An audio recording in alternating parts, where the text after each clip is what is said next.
On nous demande de factoriser 20u au carré v moins 10uv au carré. Lorsqu'on dit de factoriser un binôme comme celui-ci, une expression de deux termes comme celle-ci, on demande de la décomposer en produit de facteurs. Donc, voyons voir si nous pouvons le faire. La façon la plus simple de procéder est de se demander, y a-t-il un facteur commun? Trouvons le plus grand commun facteur de ces termes et divisons l'expression. En quelque sorte, nous allons faire le contraire de distribuer. Je vais vous expliquer pourquoi dans quelques instants. À la longue, vous serez capable de le faire mentalement, mais pour l'instant, je vais y aller étape par étape. Alors, comment peut-on factoriser 20u au carré v? 20u au carré v, si nous le factorisons en facteur premier, on va avoir 20, en fait, c'est 2 fois 2 fois 5, d'accord? Donc, 2 fois 10 qui fait 20. U au carré est u fois u, et v simplement v. Donc, nous réécrivons 20u au carré v en produit de ces plus petits éléments, ces éléments fondamentaux, des nombres premiers, des u et des v. Maintenant, faisons exactement la même chose pour 10uv au carré. Nous allons mettre ce signe négatif ici, de façon à ne pas changer l'expression. 10 est, si nous le décomposons en facteur premier, c'est 2 fois 5. Puis nous avons un u fois v fois v. C'est v au carré, v fois v. Maintenant, quel est le plus grand commun facteur de ces deux termes-là? Voyons voir. Ils ont tous les deux un 2. Donc, ils ont tous les deux un 2 ici. J'ai encerclé celui-ci, j'aurais pu encercler l'autre. Les deux ont un 5, c'est un 5, un autre 5. Les deux ont un U ici, un U là. Celui-ci en a deux, mais celui-là en a seulement un. Ils ont tous les deux au moins un V aussi. Donc, le plus grand commun facteur est 2 fois 5 fois U fois V. Je peux réécrire cette expression, je peux faire le contraire de distribuer, le 2 fois 5 fois U fois V. Et qu'est-ce que j'obtiens? Si j'écris 2 fois 5 fois U fois V, cette expression est égale à ceci fois quoi?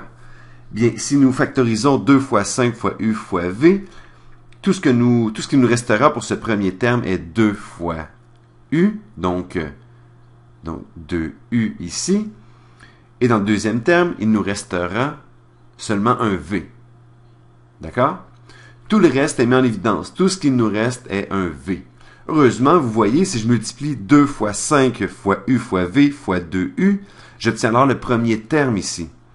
Et si je le distribue, j'obtiens le premier terme. Et si je multiplie 2 fois 5 fois U fois V fois ce V-là, je vais obtenir le deuxième terme. Donc, cette expression et celle-ci sont tout à fait équivalentes. Nous avons factorisé. Maintenant, nous pouvons simplifier un peu. Donc, 2 fois 5 fois U fois V peut être réécrit comme 10 UV. Puis, à l'intérieur des parenthèses, nous avons bien sûr 2U et moins V. Et nous avons terminé. Nous avons factorisé cette expression. Cependant, vous n'allez pas toujours décomposer tous les termes, même si c'est la meilleure façon de bien comprendre. À la longue, vous allez vous dire, « Hey, attends, regarde, le plus grand nombre qui divise ces deux-là est 10. » Car vous voyez que 10 va dans 20 et 10 va dans 10. Aussi, U va dans ces deux-là et V y va aussi. Alors, je mets en évidence un 10UV, puis si je divise ce terme par 10UV, il me restera 2U. Et si je divise ce terme par 10UV, il me restera seulement un V. C'est une autre façon de faire les choses. Je vais d'ailleurs factoriser de cette façon afin que vous puissiez voir comme c'est, dans le fond, que vous puissiez voir que c'est équivalent.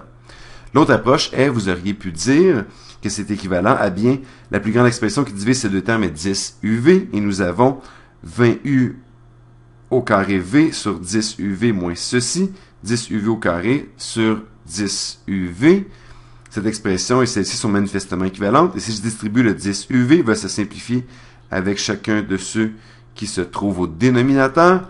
Donc, c'est équivalent, et nous pouvons simplifier ceci.